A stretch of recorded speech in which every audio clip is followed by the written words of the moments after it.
Mostra pra gente, Ayla, seu quarto. Onde é que você dorme?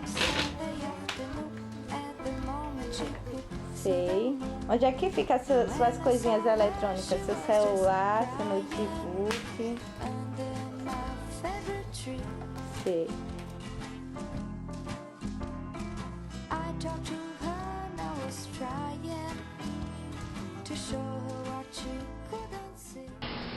Por exemplo, se você dá uma boneca para uma criança do período, né, da primeira infância, evite, já que tem tanta tecnologia em volta, evite de dar boneca que fala, boneca que faz xixi, boneca que coisa. Dê uma boneca de pano, dê várias bonecas que coisa, para que a criança tenha, que se puxe dela a imaginação.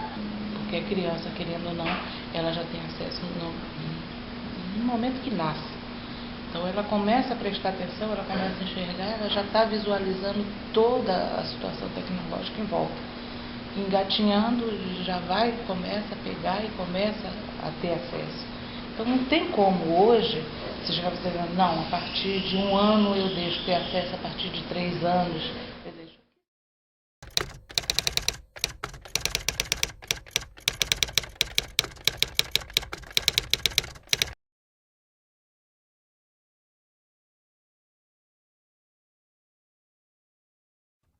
Embaixo d'água, a minhoca, assustada, olha para os lados. Sombra de um tubarão. Minhoca, apavorada, olha para trás, enquanto o tubarão passa em sua frente. O tubarão se aproxima. Minhoca desesperada. Atrás dela, dentes afiados.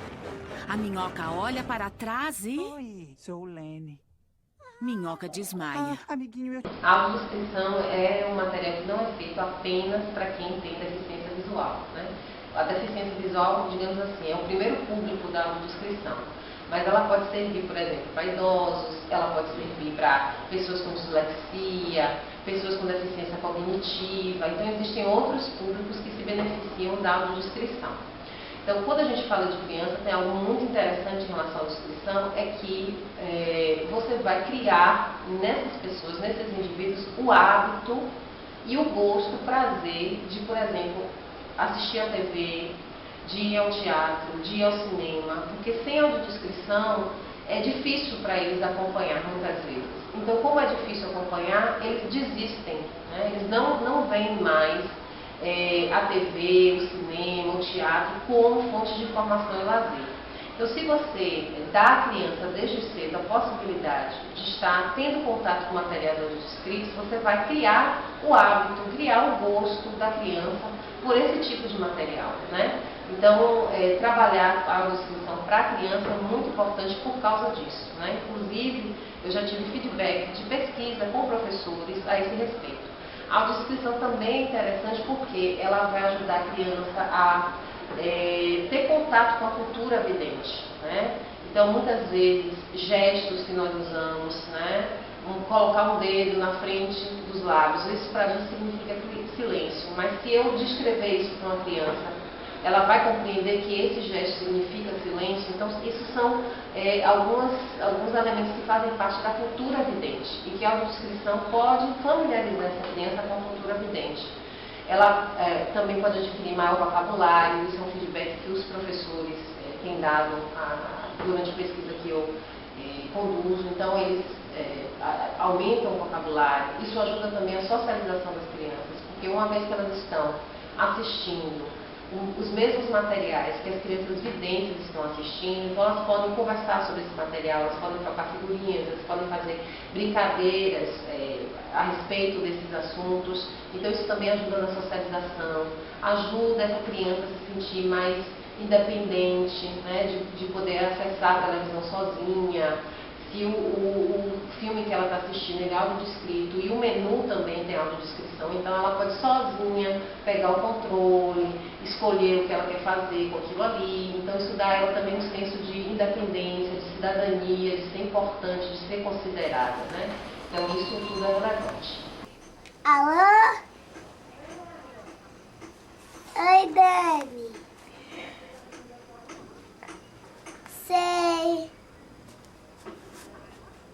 Oi.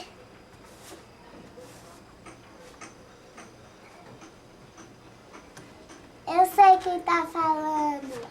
Dani.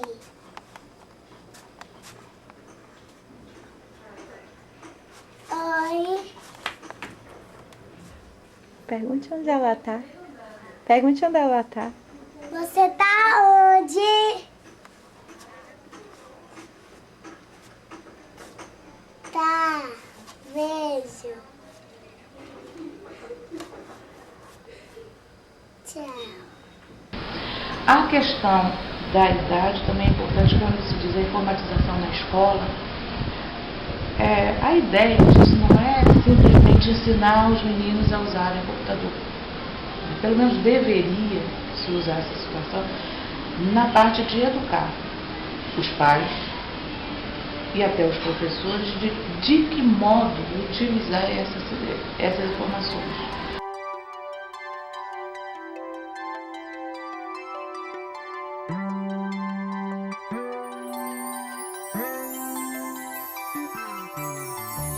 Numa folha qualquer eu desenho um sol amarelo.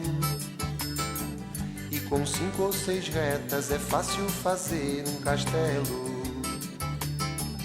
Com o lápis em torno da Tecnologia para eles são mais atrasados, porque deles não tem em casa, a escola não é mais difícil na escola pública ter, até porque o ensino é mais difícil.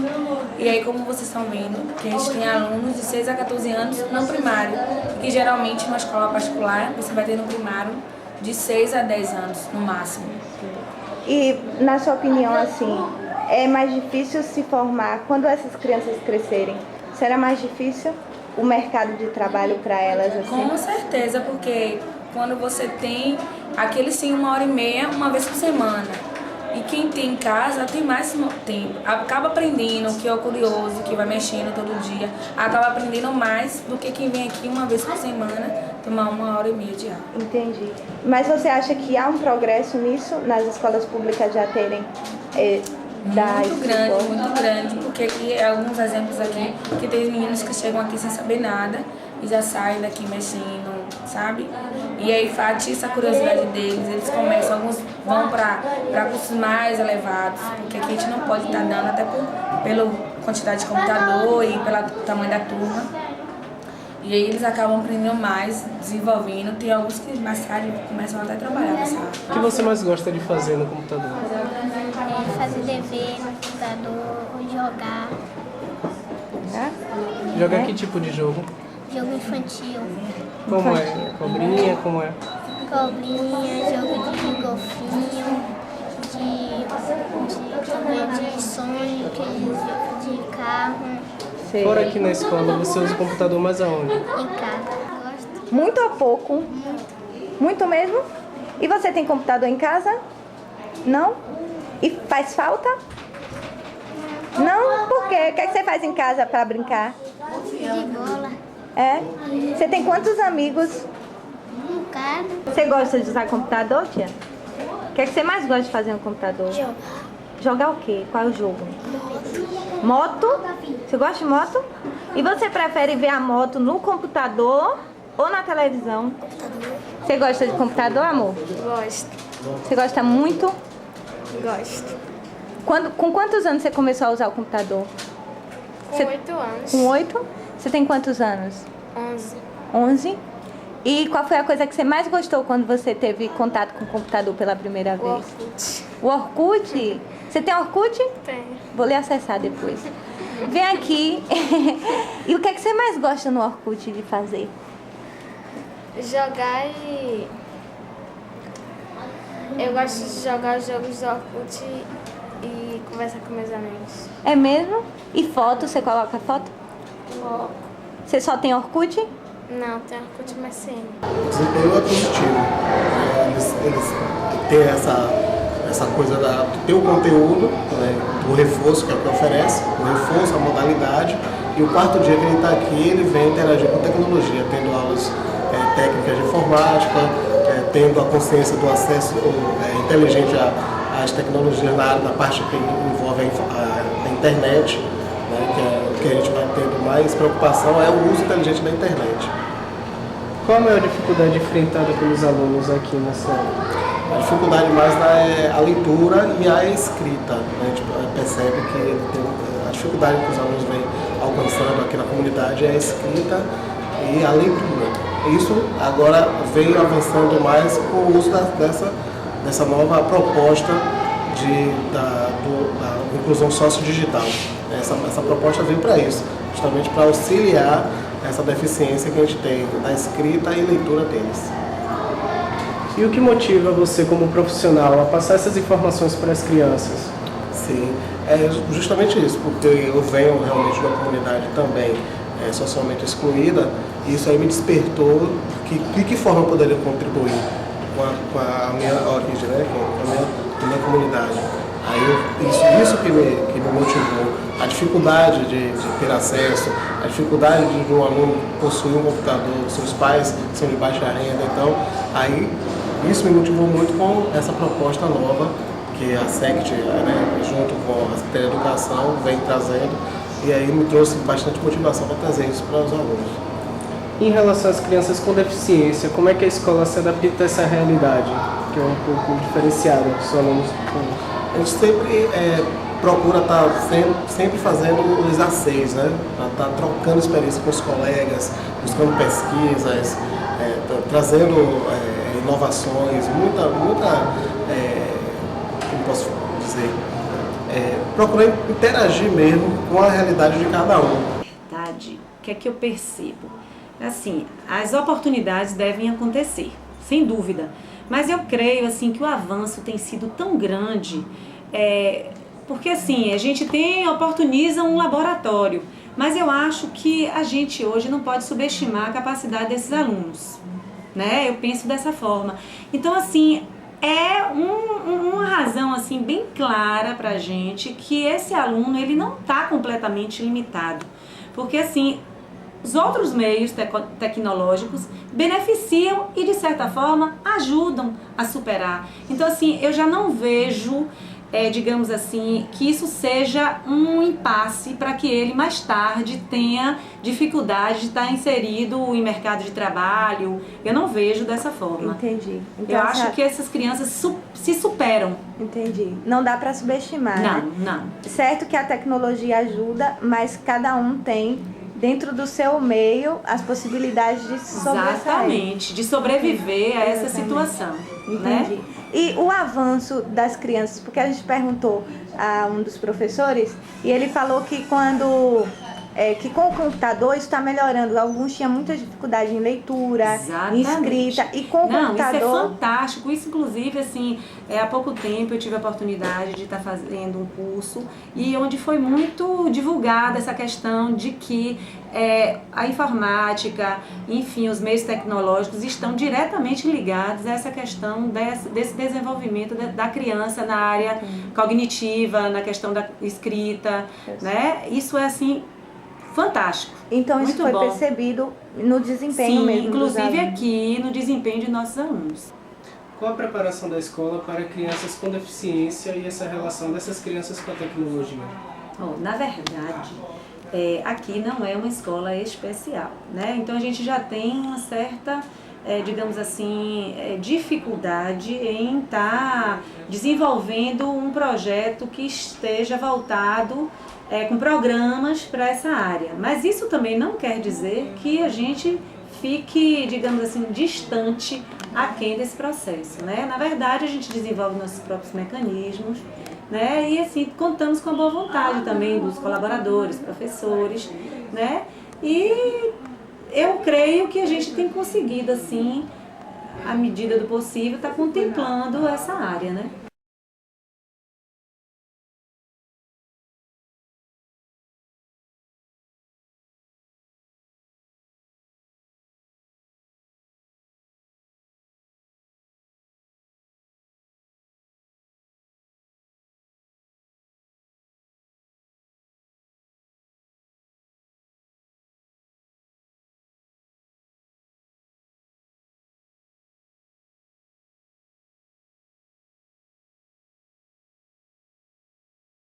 o próprio conceito de deficiência mudou. Antes a responsabilidade da pessoa da integração, chamado paradigma da integração, era a pessoa com deficiência que tinha que melhorar, se tornar o mais normal possível para poder entrar na sociedade.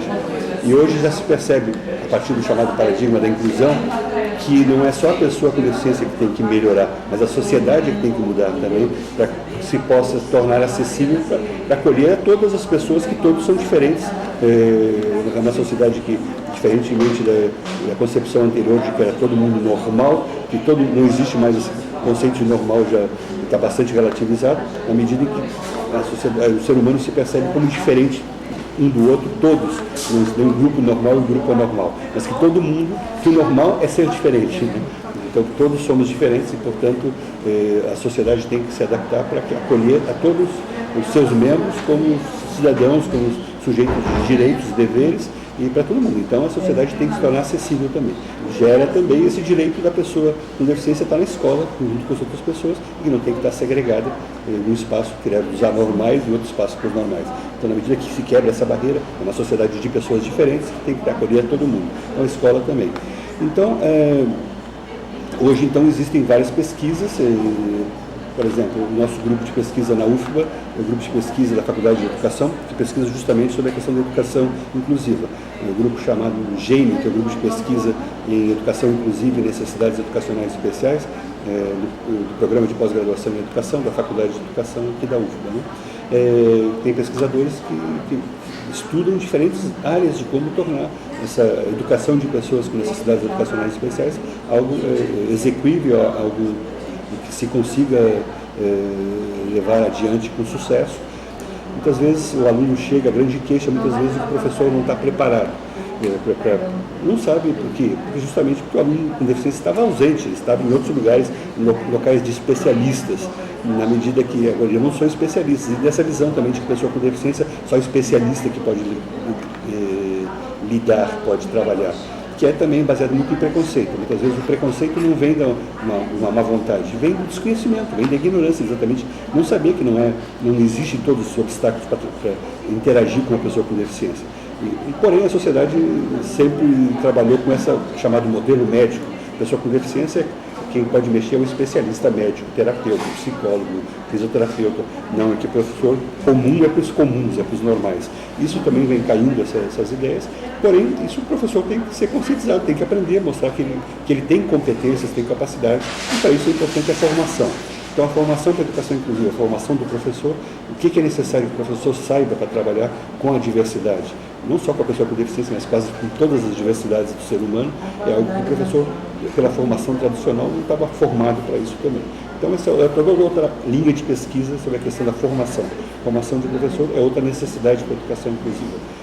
Como eu falei, tecnologia assistiva para alguma pessoa, um computador ou uma adaptação, uma órtese, uma prótese para alguma pessoa, é como se fosse um livro didático. Sem aquilo ela não consegue estudar. Então ela tem direito a essa adaptação, mesmo que seja um pouco mais custosa, ou bastante mais custosa, que o colega tem um livro. Para o colega, para ele aprender, basta aquele livro. Para ele precisa do livro e também de uma adaptação, senão ele nem consegue nem ler o livro, nem ter acesso ao livro. Então é como um direito mesmo, se a gente valoriza o ser humano com todas as suas potencialidades, mas também com suas dificuldades. Ele tem direito a crescer, tem direito à chamada equiparação de oportunidades. Para mim, equiparar a oportunidade de uma pessoa limitada, fisicamente, por exemplo, de um outro aluno, para equiparar, ele tem que ter adaptações que o outro não precisa, mas ele precisa para ter as mesmas oportunidades de aprendizado.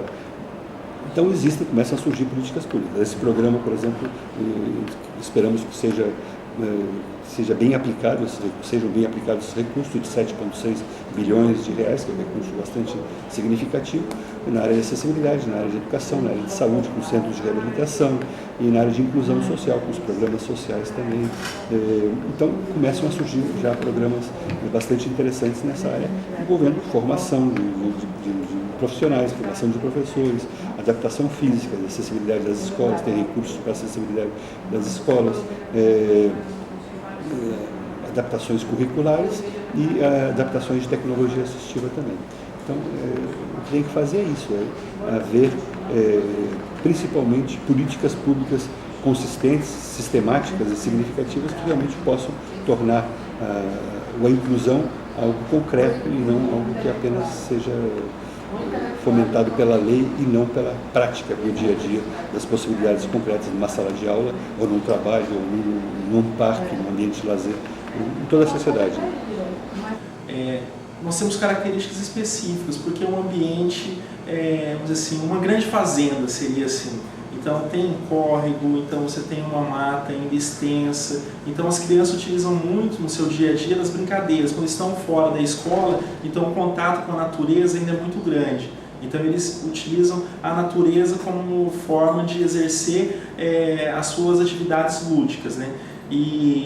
Porém, por ter esse contato com a natureza, então aquilo que seria comum das crianças não índias, que são o convívio maior que nós temos aqui, que tem um computador, 2, 3 computadores em casa, então um iPhone, um iPad, e você tem ali uma gama de conhecimento que está sendo aplicado constantemente. Então, nesse caso, na comunidade indígena é diferente, essas crianças não têm esse acesso, então é diferente.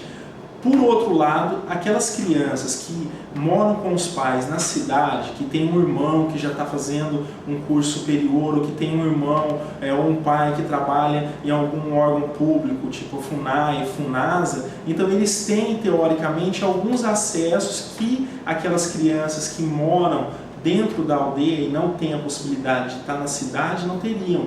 Então, geralmente, essas famílias que se mudam por questão de trabalho, então esses indígenas que saem da aldeia e vão para a cidade e principalmente trabalham em algum órgão público, eles têm o acesso à tecnologia de uma forma mais fácil.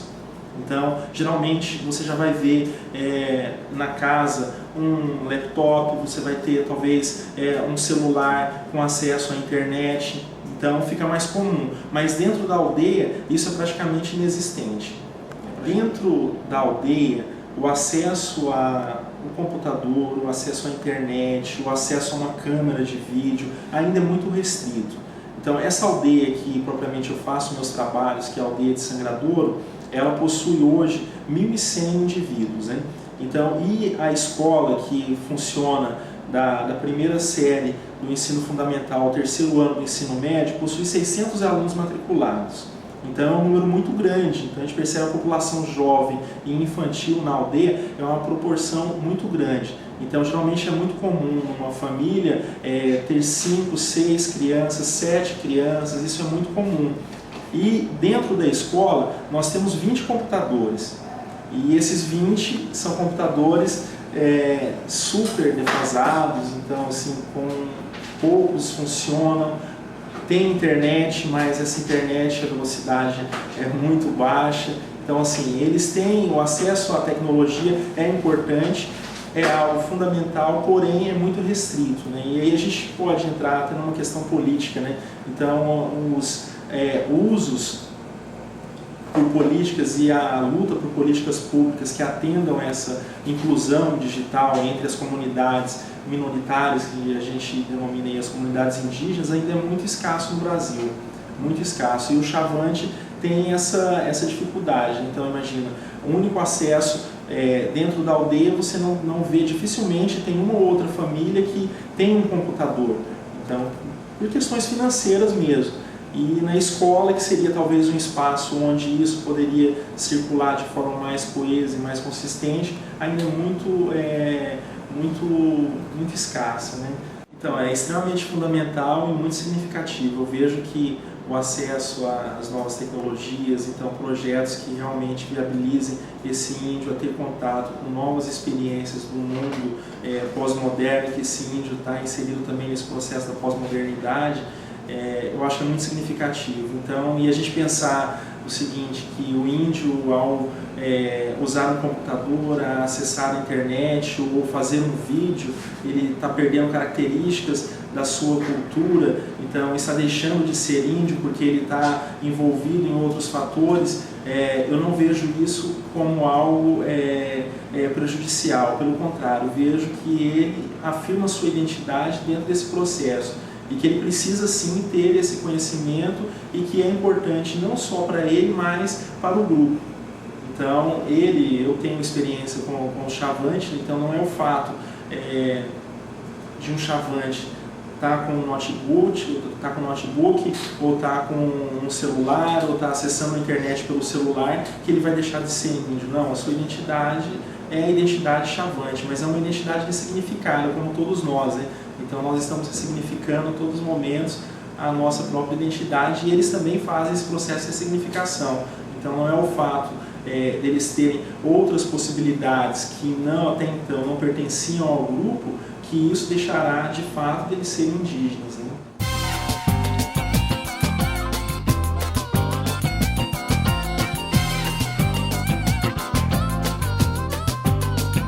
Criar meu website, fazer minha homepage.